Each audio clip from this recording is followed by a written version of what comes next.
How's it going, everybody? Today we're building a Tiny Trainer HD. We're going to start with the frame assembly, we're going to move into electronics, and then we're going to take you into Betaflight and set it up step by step so you can get your drone flying exactly how we do. So let's get started.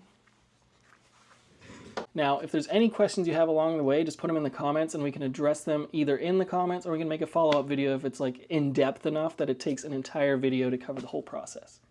Now in today's build, we're going to be building a DJI 03 Tiny Trainer, and we're going to be using the Hack RC AIO. We have these both on the store, and I'll have the links down in the comments. And then we're going to be building up with our X-Nova 1804 motors, that these can also be customized, and I'll put a link to that customizable one, and you can put your own logo, you can put any text you want on it, and then you can have your own little special personalized drone. Now, in each kit, you're going to get your carbon, you're going to get your hardware, and then you're going to get your little TPU bits. You're going to get a little aluminum piece that holds your canopy on. You'll have your canopy, your arm covers, and then if you choose, you'll also get an LED kit that completely lights up the whole drone, and probably one of my favorite parts of the Tiny Trainer HD. So let's get started on building the frame, and what I usually do to start is I take my mid plate, and then I take that little aluminum piece. Now what you're going to want to do is you're going to slot this piece on here, and you can see that this hole is a little bit slotted, and that allows so that you can have these two little teeth butt up against the carbon and make sure that it's straight. So you're going to notice that you have one tiny M3 screw, and that's going to come from the bottom, and it's going to thread into the aluminum piece.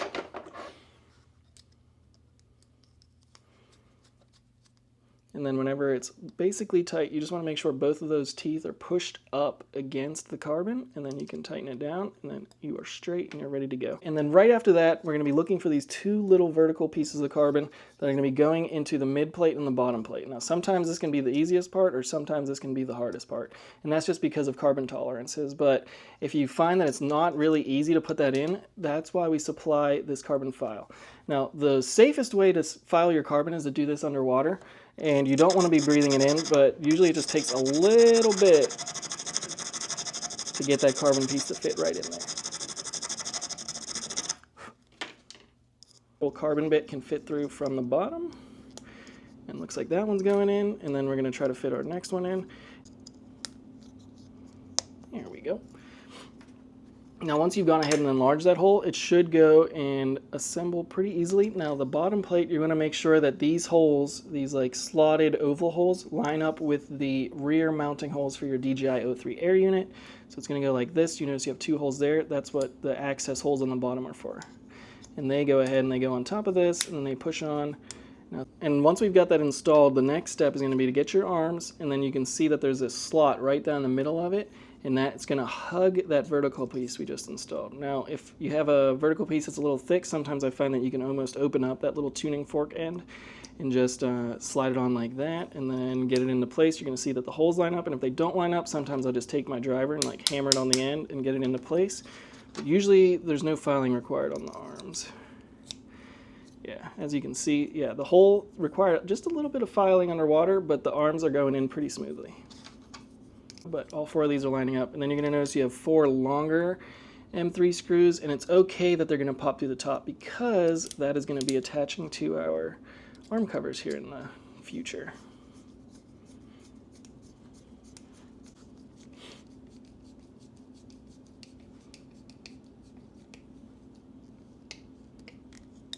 Okay, now we have our arms installed, and as long as you install that bottom plate in the right orientation, you're going to be able to take your stack screws, which are these little M2 screws, and you're going to be able to install those in these four holes that you're going to see. 1, 2, 3, and 4, and that's going to be for your AIO. And we mount that 45 degrees from its traditional mounting. But I go ahead and I usually put two of these little M2 nuts on each stack screw, because typically if you have one of the larger AIOs that has like the larger current capacity, it hangs over this aluminum piece a bit, so you need a little bit of extra coverage.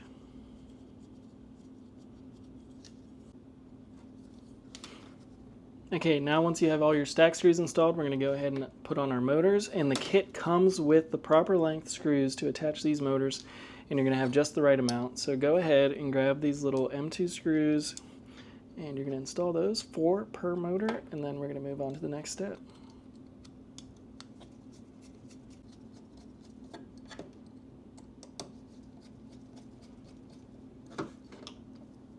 Okay, now once we have our motors mounted, we're going to go ahead and we're going to take our Hack RC AAO.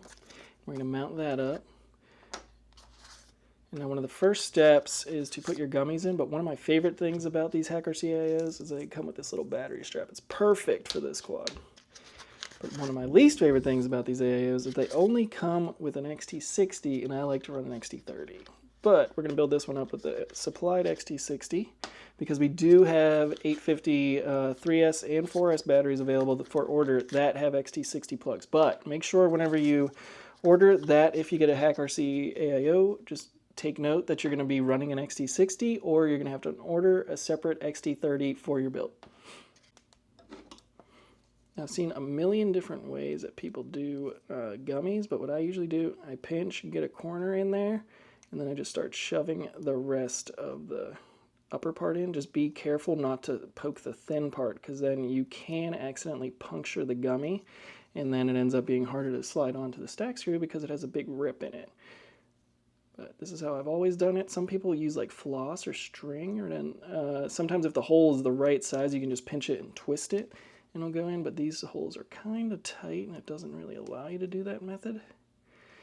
But if you have any other special ways you use to mount a gummy, please let me know, because I spend a lot of my time putting gummies in flight controllers. But we're going to have this USB port facing right here, and that's going to give us our XT60 plug right back here, and it's going to give us USB access outside of these arm covers once they go on. Because some AIOs, whenever you end up mounting it, there's no like perfect way to mount it, but the Hack RC AIO we have found that fits beautifully inside this build. So let's see clearance now. That's pretty nice. Yeah, I would call that good, and the reason this needs a little extra clearance is because that DJI plug, or I guess HD plug, is coming right out the front, and then once you get that plug in there, if we didn't have that extra space, it wouldn't even fit on there. And then, yeah, it's going to be a little tight with these stack screws on top, but a little extra compression on this hasn't shown to cause any issues, so we're going to call it a day there. And then the way I like to run my motor wires is you're going to remember that the cover has little slots on the sides for your motor wires to come through, so you're going to want to make sure you have enough length that you have, I guess, a point here of rotation, and then I like to come up from under in the front like that, if that makes sense. And then for this rear one, I like to run the wires under the stack, and then it's going to come in over here. Most of these AIOs aren't designed to be mounted 45 degrees, so then you're going to end up with all different motor wire lengths, but you definitely have enough motor wire to make it no matter what way you end up mounting that AIO. So the next step is going to be to pre-tin all of these motor pads, get that AIO nice and warm, because we're going to be dumping a bunch of heat into this as we solder up all of these pads.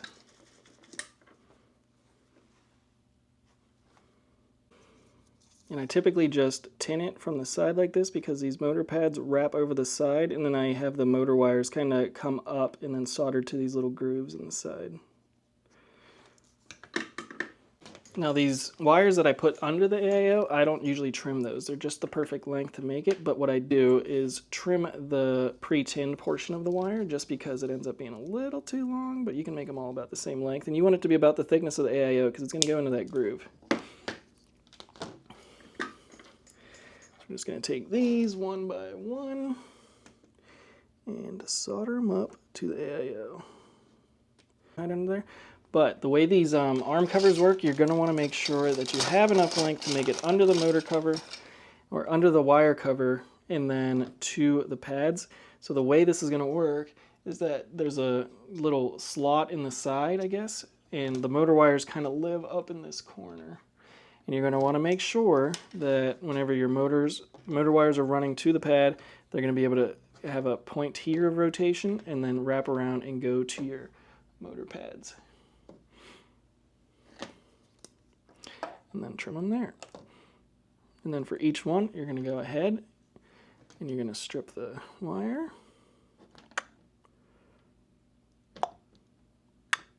And then you're going to pre-tin it.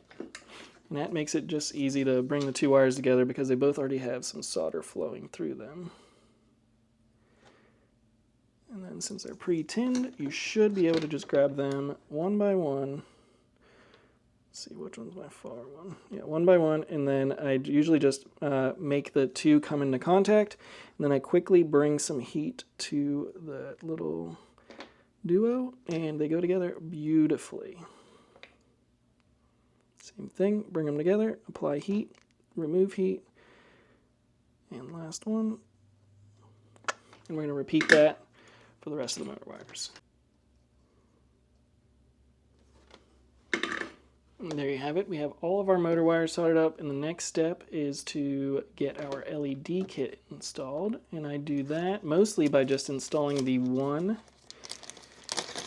dongle that goes to the body section. And then the arm LEDs, really, you can do at any point of the build just because they just plug into this main body section. But you're going to get 5 of the same little dual plug dongles. You can just grab one of them, plug it into the main body. And this LED kit, the body one, takes 2 to 6S. You can see it written on the PCB, but yeah, you're not going to want to wire it off 5 volters. You're just going to be putting, or else it's not going to have enough voltage because it requires 2S voltage. And then I go ahead and strip the wires, and these are not color-coded, so you'll just route them to what it says on the PCB, and you'll be able to see what the wire goes to. And on this Hack RC IAO, there's a LED pad right here next to the battery lead pads, and I'd go ahead and I solder up to that LED pad, and then I go ahead and I'm going to pre-tin my battery lead pads.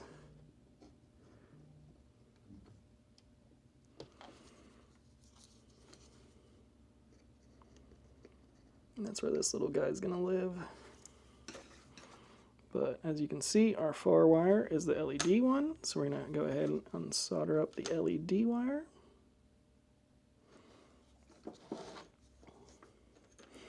And one trick I like to use is I'll grab tightly to my wire and then I pre-bend it so it'll come down to the pad.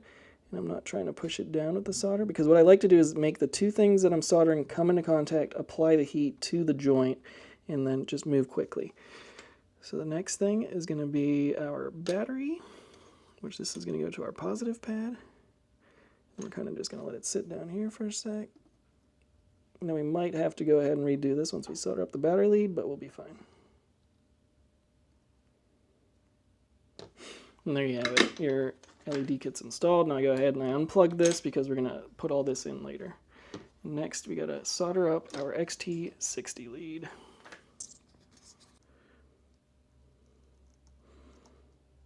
And we're golden. And then same with the ground wire.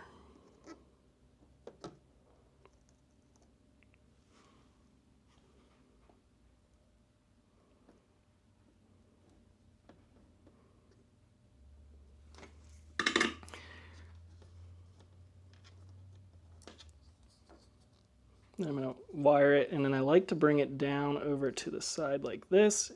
If you have a little more room between your air unit, you can go ahead and bring it down the side. There's a million ways to do it. I've seen some people, they solder and then bring it out under the AAO just because there's so much room under there. But that's really up to you. All you got to do is make sure that you can bring it down to the side because your battery is going to live under here, and then you want to be able to just plug it in on the side. So I bring it, I pre-twist it, and then I'll go ahead and I'll cut both wires.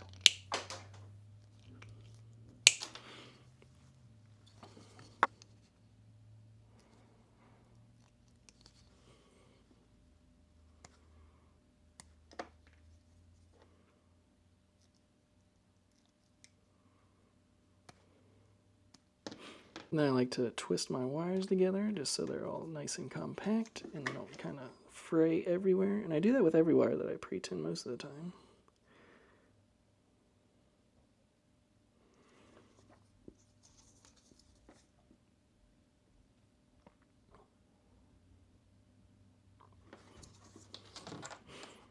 And then we get our XT60, pre-tin that, and then the next step is vital. You always have to remember that ground is round because that will just ruin your day. If you try to solder this up and you do it backwards and then you go to plug in your quad and it's reverse polarity.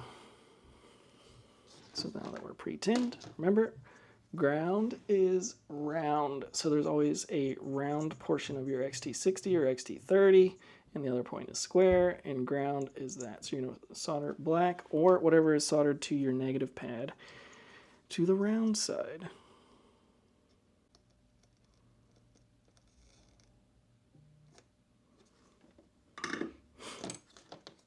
And for the most part, our AI is all soldered up. All we're going to have to do is attach our receiver here in the near future.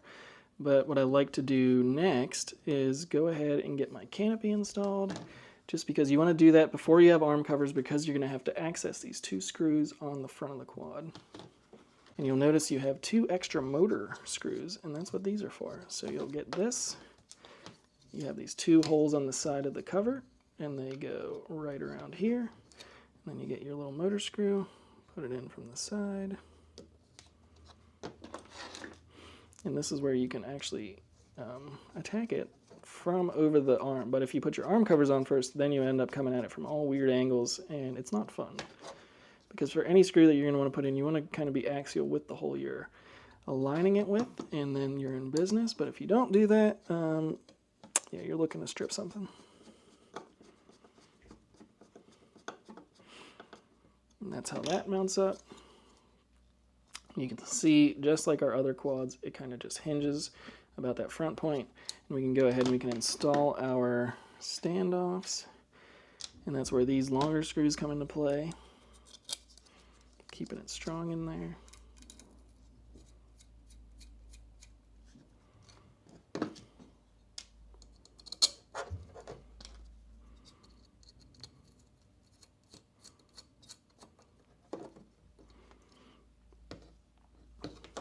And then we can go ahead and we can install our O3 air unit. Now, typically, I have to look at the manual to remember what each wire is, but this, luckily, is all pinned correctly to just plug straight into this Hack RC AIO. So you can go ahead and you can just throw the rest of the stuff away, take your little stickers off. And the way I like to mount this is so that the plug is facing out the front, antenna wraps over the top like this, and then this DJI logo is going to be facing that bottom pad, and I get a little bit of double-sided tape. If you don't have double-sided tape, we do provide the proper screws so that you can remove these 4 screws and then mount it with those 4 supplied screws. These ones, they're just little tiny, I think they're M1.6, and you can go ahead and you can mount them there. But I'll just put my double-sided tape on, peel that back, and then just like I said, antenna wrapping over the top like this, wires coming out the front. I'm going to put it in, and you want to make sure you leave a little bit of clearance between the air unit and those back standoffs, because you do have a print that's going to have to slide over those standoffs. That's how that goes in, and then this AIO, or yeah, the air unit wire can go ahead and just plug straight into that port on the front of the AIO. And that is good to go. Now to install your O3 air unit camera, you're going to remove your screws.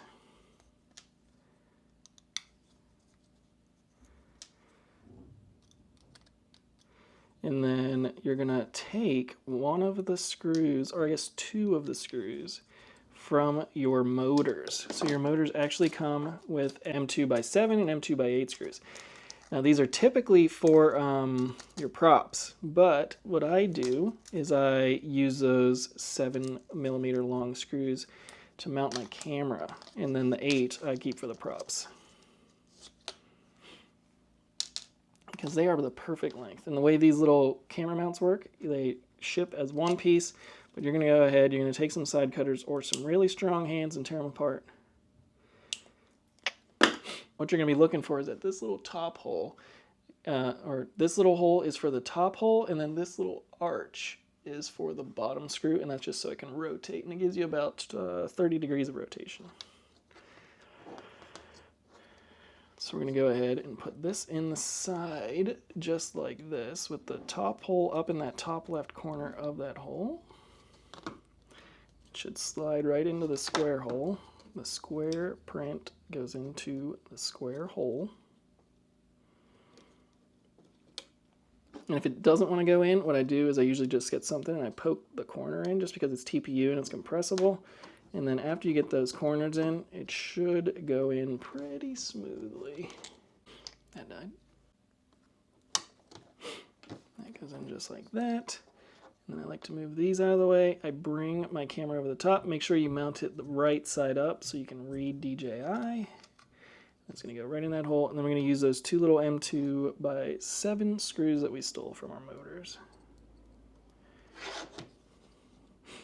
Now, some of our builders think this is the hardest part of building the whole quad, but once you feel this go in, you can kind of move that camera around until you feel it reach threads, and then it kind of just threads in. I don't know. It's all in the hands. You kind of feel it. You can't see it, and I find it to be the easiest step, but Kevin and Deep seem to think it takes 15 minutes. And then usually your other screw is lined up. And if it isn't, you can kind of just rotate her around and then it'll screw in. But yep, there you go. You have a fully mounted O3 air unit. Take the look. Now to mount your LED kit, it's simple as grabbing your arm covers. You're going to pre-install your plugs.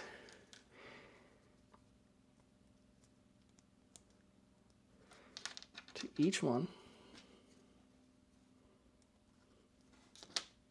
And then you take an arm cover, you put the LED in it, making sure that this wire is going to be able to go outside of this cylinder, because this cylinder is going to meet this press nut. And you don't want to go ahead and just crush your LED wires and short them to a press nut. So you bring it out the side. You're going to do that with all 4 of them. Once you have those in, you're going to go ahead, you're going to back out your arm screws just so they're flush with the press nut.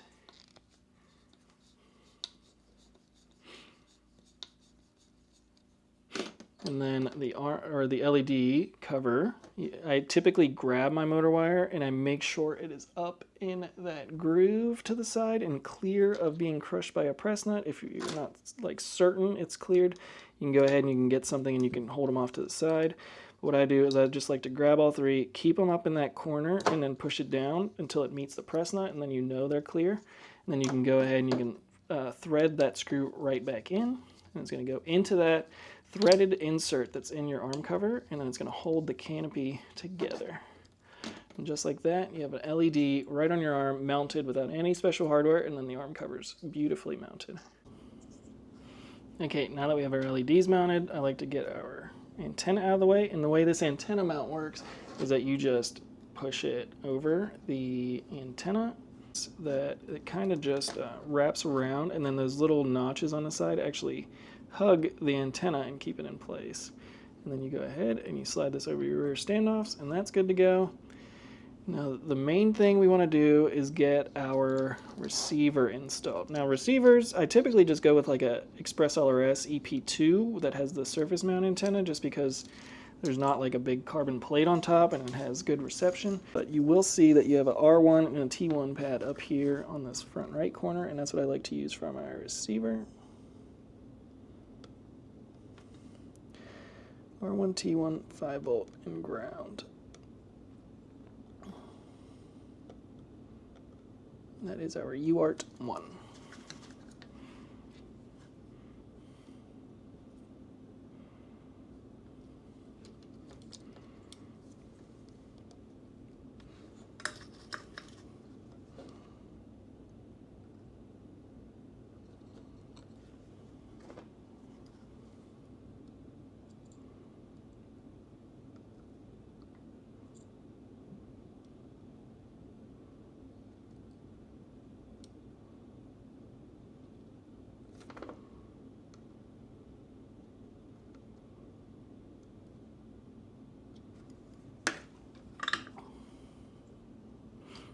Then once you have your receiver in there, I like to put some double-sided tape on it, and I usually just mount it here, or depending on how large the receiver is, I'll mount it to the LED kit once I get in there.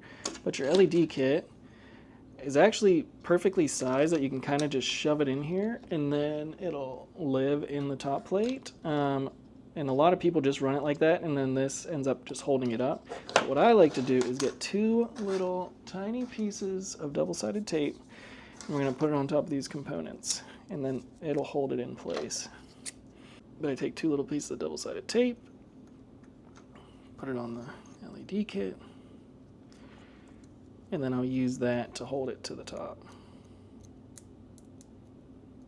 So first you want to plug it in just because it's going to be hard to reach, and I like to plug in all of the arm LEDs at the same time just because once you have it up there and in the top of the canopy, sometimes it's a little harder to reach each of these plugs, but if you do this first before you mount it to the top, it's going to be much easier to reach these. You want to make sure all your wires are going the right direction and not getting all tangled up.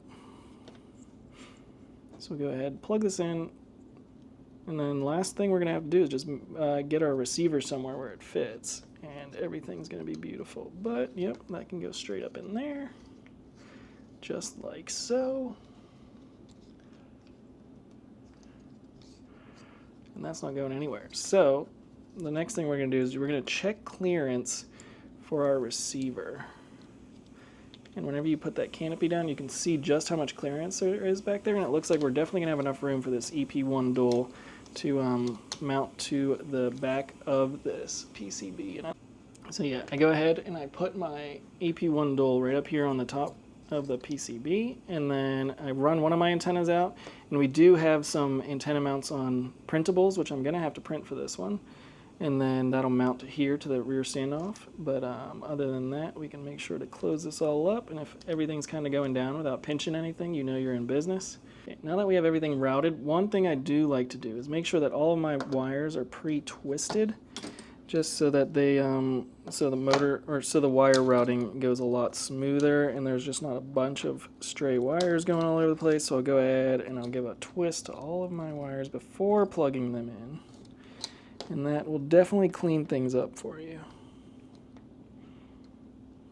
So all you want to do is make sure everything closes without pinching, and then you know you're in business. But that looks good, and we can go ahead, we can close it up. All of our wires are neatly twisted and tucked away.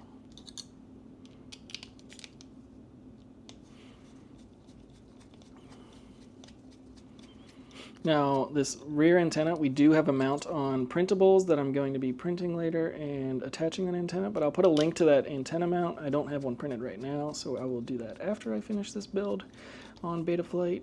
But there it is. You have a finished Tiny Trainer HD, and it's ready to be programmed in Betaflight. So let's jump over to the computer, and I'll show you how to go through this step by step. In Betaflight, we're going to go ahead, we're going to plug in our drone. We're going to get going here on setting up Betaflight. So the first thing we're going to do is we're going to have to rotate our AIO, because as you can see, whenever I put my nose down, that front arm is going down. So you actually have to rotate it 45 degrees. And we do that by going to configuration, and then yaw, I'm pretty sure it's just 45, save and reboot. And then you double check it by moving the nose of your quad and make sure the nose is going down. And when you go sideways, it goes sideways, and back, it goes back. And then now we know that the board orientation is correct. And then the second thing I like to do, because I like to do all of these things in steps, just so that I know that my quad's going to end up flying before I take off, I like to turn off all of those. We don't need them anymore. And then we're going to make sure our motors are spinning the right direction. And we also, I like to toggle reverse motor. Now that our battery is plugged in, we're going to make sure that we have bidirectional D-shot turned on. And then I like to spin all 4 of my motors up. And then we're going to see if they're spinning the right direction. This one is spinning the right direction. This one's spinning the right direction. Wrong direction, because you want it to be spinning out, or as you can see in this motor rotation diagram. And then it looks like all of them are spinning the right direction except motor 2. But then the other thing you want to check is that whenever you spin up motor 1 spins up. When you spin up motor 2 spins up. 3. Because if you don't get the right motor spinning up, you're going to have to also do a reorder motors. But it looks like I just have to reverse direction of motor 2. And you do that by just clicking motor direction. I understand. I do individually. You can hold 2. It'll spin up that motor. You can click reverse, hold 2 again. And then you can check that your motor is now spinning the right direction. And it is. You can hold the button. It'll spin longer. But now that all 4 of our motors are spinning the right direction, they're spinning exactly like this diagram says. Out, out, out, and out. Then that step is set up, Now, based on what receiver you're running, you're going to go ahead and you're going to set it up for that. But I soldered my receiver to UART1, so you're going to set UART1 as your serial RX, and then UART6 is where DJI-03 is, so we're going to set that up for MSP, save and reboot. And then now the rest is presets. So since I'm running Express LRS, I'm going to run it at 500 Hertz, and then I do race, feed forward, serial, and that's about it there. And then DJI, we're going to go to OSD, and we're going to map it to UART6, pick. And then I like to set the Tiny Trainer Karate tune to this quad. So if you find this 533 Tiny Trainer Spec Karate, I like to run that tune, and then I make a little bit of pit adjustment or slider adjustments before I take off.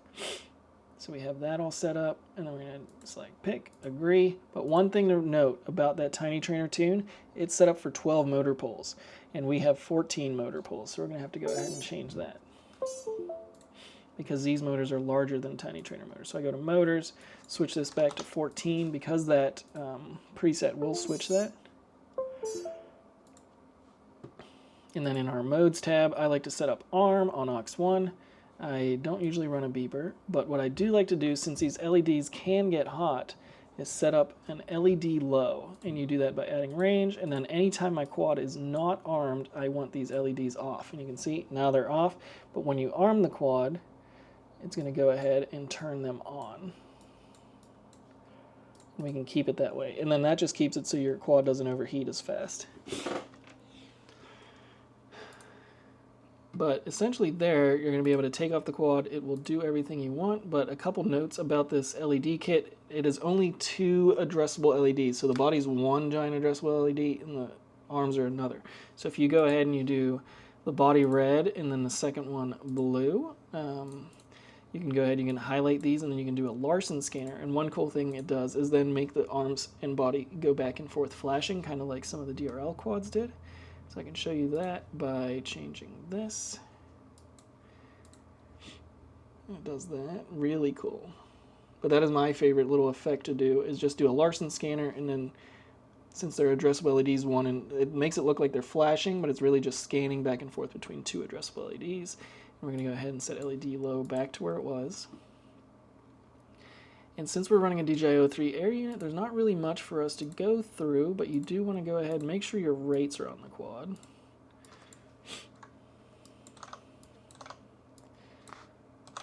And then that's how you get 533 rates, but recently I've been running 0.95 to get 633 on roll, and then keep 533 on pitch and yaw. And I just kind of shove it up in the corner. And save. And then just like that, your quad is going to be able to take off, be ready to go. I hope this was a helpful video, and now we're going to show you how beautiful this quad is, and I can't wait to see more Tiny Trainer HDs out there looking just as pretty as this one. But yeah, happy flying everybody. Thanks for joining, and I hope you love your Tiny Trainer HD as much as we have come to love it. Yeah. Come on.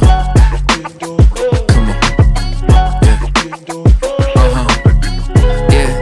Whoa, last time I checked, I'm still hot. Real hot. Kept it dope without a pill pop.